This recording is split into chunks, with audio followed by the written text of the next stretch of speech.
Welcome to Catholic Views, where we get to know the faith and those who live it. I'm your host, Renee Kranz. We're doing another rerun today because Renee has been a little bad about trying to find guests, apparently. I'm writing myself out. Sometimes it's tough, so we have some good ones coming up. We're going to do an oldie but goodie. This is one from 2 or 3 years ago with Father Scott Trainer. We're going to talk about being fed at Mass, and I'm not talking about the Eucharist, although I am talking about the Eucharist. If you're on your way to Mass, just got done with Mass, whatever it is, and you're like, I'm not really feeling fed. I don't know if I really got that much out of Mass. Stay with us. Listen to what Father Scott has to say. Maybe he can help you out. First, we have some biblical bites with Dr. Chris Bergwald, Dr. B. Hello, Renee. Hello. What's today, Renee? Today's Laetare Sunday. What is that? Well, they wear rose vestments. We're halfway through Lent. What else? What Laetare? Laetare They wear is rose. Are they have rose? They have rose lays, don't they? They put lays. Yeah, on lays. Their, That would be fun. Rose vestments. but what does that have to do Like with rose Laetare? color. It is a joyful time, so I don't know. I don't remember. I still don't see the connection between. Well, why don't you tell us? Okay. Please. So yes, traditionally, the third Sunday of Advent, when we're just over halfway through Advent, is What do you mean? Is what? I just called said Laetare Sunday. Advent. Advent Third is Sunday of Gaudete. Advent. Gaudete Sunday, and the fourth Sunday of Advent, when we're just over halfway through of Lent. Lent. Yep.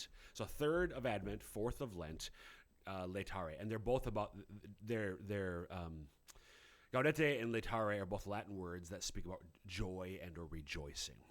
So slightly different Latin words. So Laetare Sunday is about rejoicing. So the entrance antiphon for Mass today: Rejoice, Jerusalem, and all who love her. Be joyful, all who are in mourning. Exult and be satisfied at her consoling breast. So fourth Sunday through Advent, we're over halfway there. Easter is coming. Get your Christmas shopping done. Easter shopping done.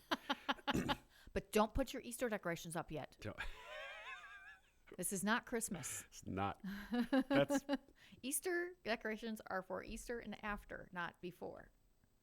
I'm so making a rule. There's something there that maybe I feel like you're a We've bit. talked about this.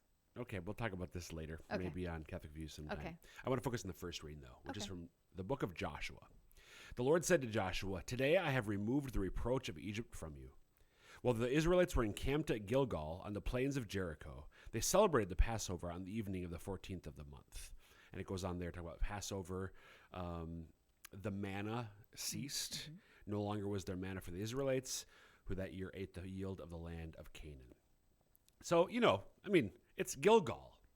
We all remember Gilgal. Right, of course. Gilgal. On the plains of Jericho, the land of... What's going on here, Renee? Do you have any idea? You might have some sense of the historical context. Where are we? Well, this is after they've conquered the Promised Land, right? Nope. And moved in right before. Okay. Right. And this is after Moses has died. Correct. Yes. Yeah, so the book of Joshua takes place right after Moses dies. They're on the cusp. They're literally on the... Like the border. The border. They're across the Jericho River. Not the Jericho River. The Jordan River. Jericho is a little bit further on. So they cross the Jericho from the east going west, and they're approaching Jericho. But before they get to Jericho, they're at Gilgal, this place called Gilgal. The thing that I want to highlight here: no longer was there manna for the Israelites, for who that year ate the yield of the land of Canaan. Their time of wandering in the desert for 40 years is over. Now they're entering into the promised land that the Lord promised to them. So the miraculous daily bread that he provided for the nourishment is done because they've received. Similarly, for you and I, we receive the Eucharist at Mass at least every Sunday, but that will cease once we enter into our promised land, which will be the heavenly glory that Jesus dies so we can enter into. Yeah, I wasn't sure where you're going, but great work. Thanks, Dr. B. You bet.